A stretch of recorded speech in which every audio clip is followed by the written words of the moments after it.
వివరాలు చూద్దాం. అనకాపల్లి జిల్లా అచ్యుతాపురంలోని ఓ పరిశ్రమలో ప్రమాదం జరిగింది.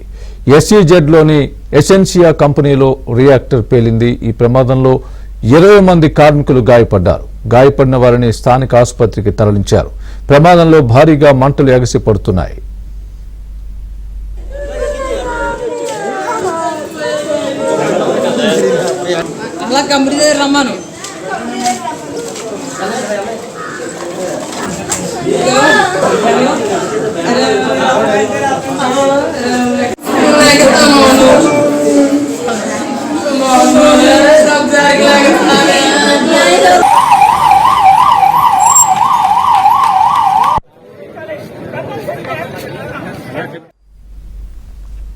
ప్రమాదంపై హోంమంత్రి అనిత స్పందించారు. కెమికల్ ఫ్యాక్టరీలో ప్రమాదంపై అనిత ఆరా తీశారు. అనకాపల్లి కలెక్టర్తో ఫోన్లో మాట్లాడిన హోంమంత్రి అనిత గాయపడిన వారికి మెరుగైన వైద్యం అందించాలని ఆదేశించారు.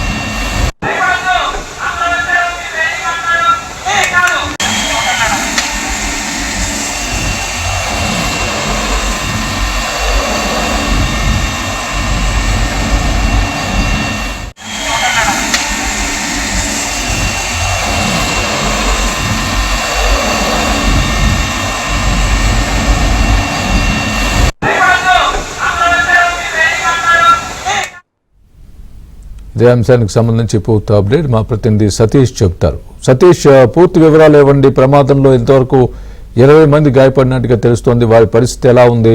దీనికి సంబంధించి అనిత హోంమంత్రి అనిత ఏ విధంగా స్పందించారు? దీనికి సంబంధించి అధికారులు ఏమంటున్నారు?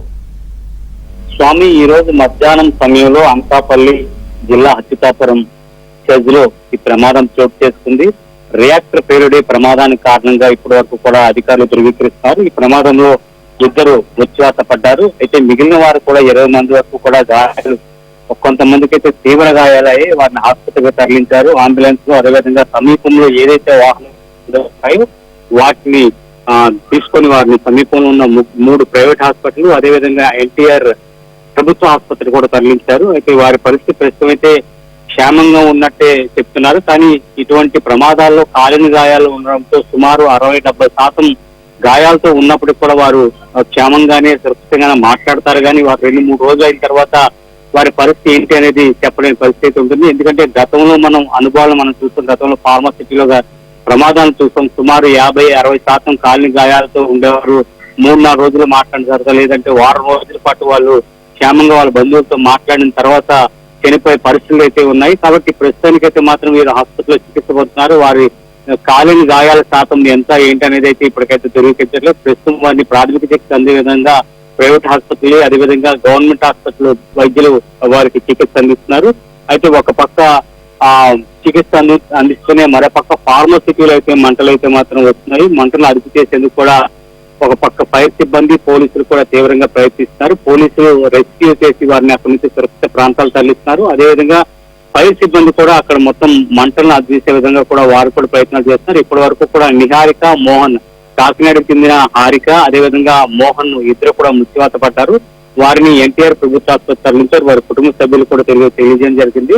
ఈ రియాక్టర్ పేలుడు కారణంగానే ఈ ప్రమాదం సంభవించినట్టుగా తెలిసింది. మధ్యాహ్నం సమయంలో కొంతమంది లంచ్ అవర్ భోజనం చేస్తారు, మరి కొంతమంది బీ షిఫ్ట్ ఎక్కే క్రమంలోనే ఈ ప్రమాదం చోటు చేస్తుంది. ప్రమాదం తీవ్రత కూడా ఎక్కువగా ఉన్నట్టు చెప్తున్నారు. ఎందుకంటే ప్రమాదం జరిగే చోట సుమారు 30-50 వరకు కూడా ఉన్నట్లు తెలుస్తుంది. వారిలో ఎంతమంది ఈ ప్రమాదంలో గాయపడ్డారు, కొంతమంది వారి ఆచూకీ కూడా తెలియని పరిస్థితి కనిపిస్తుంది. ఎందుకంటే ఆ కుటుంబ సభ్యులు కూడా గేట్ దగ్గరికి వచ్చి ఆందోళన చేస్తున్నారు. మా యొక్క కుటుంబ సభ్యులు లోపల డ్యూటీకి వెళ్లారు, వారి ఫోన్ అందుబాటులో లేదు, వారి పరిస్థితి ఏంటి, వారు ఎక్కడ ఉన్నారు, వారి ఆచూకీ మాకు చెప్పాలంటూ కూడా వారు కూడా ఆందోళన చేసే పరిస్థితి కనిపిస్తుంది. మరోపక్క ఈ కార్మిక సంఘాల నేతలు కూడా ఈ యొక్క ఫార్మసిటీ కంపెనీకి చేరుకొని వారు ఆందోళన చేస్తున్నారు. ఎందుకంటే సేఫ్టీ ఆడిట్ అనేది నిర్వహించట్లేదు. కేవలం ఇటువంటి ప్రమాదాలు జరిగినప్పుడు మాత్రమే వాటిని నామకి వాటిని తూతూ మంత్రంగా కేవలం చేస్తున్నారు. అదేవిధంగా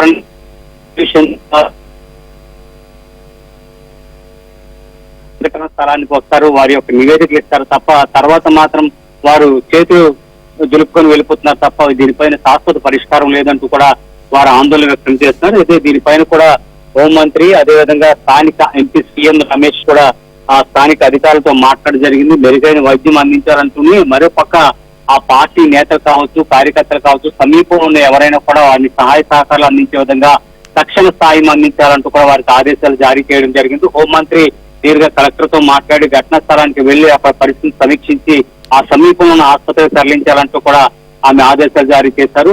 అయితే ఇందులో భాగంగా కలెక్టర్ అదేవిధంగా అక్కడ స్థానిక అధికారులు ఎస్పీ కూడా ఘటనా స్థలానికి చేరుకున్నారు, పరిస్థితిని సమీక్షిస్తున్నారు. మొత్తం ఫైర్ కంట్రోల్ వచ్చినంత వరకు అక్కడే ఉండి మొత్తం సమీక్షించిన తర్వాత వాళ్ళు వెళ్ళే పరిస్థితి కనిపిస్తుంది. ఇప్పటి వరకు అయితే మనకు సమాచారం అంది, అక్కడ మనకు విజువల్స్ దొరికినంత మనకి లభ్యమైన మనకు తెలిసినంత వరకు ఇద్దరైతే చనిపోయినట్టు తెలుస్తుంది. ఒకరు హారిక, మరొకటి మోహన్ అనేది స్పష్టంగా తెలుస్తుంది. కాబట్టి ఈ ప్రమాదంలో మరేమైనా ఇంకా ఉన్నారా లేదా అనేది మనకు సేపట్లో తెలిసే అవకాశం కనిపిస్తుంది. ఎందుకంటే ఇంతకటితో పోల్చుకుంటే ఇప్పుడు మంటల తాలూకా ఉధృతి తగ్గింది, అదే విధంగా ఆ పొగల శాతం కూడా ఎక్కువగా ఉన్నట్టయితే కనిపిస్తుంది. ఎందుకంటే చుట్టుపక్కల గ్రామస్తులు కూడా ఒక విధంగా భయాందోళన పడే పరిస్థితి అయితే కనిపించింది. గంట క్రితం అయితే దట్టమైన పొగలు మొత్తం ఆ గ్రామం అంతా కూడా ఆవరించకపోవడం వల్ల ఆ స్థానికులు కూడా భయాందోళనతో కొంత తమ ప్రాణాలు గుప్పెట్లో పెట్టుకుని పరుగులు తీసే పరిస్థితి.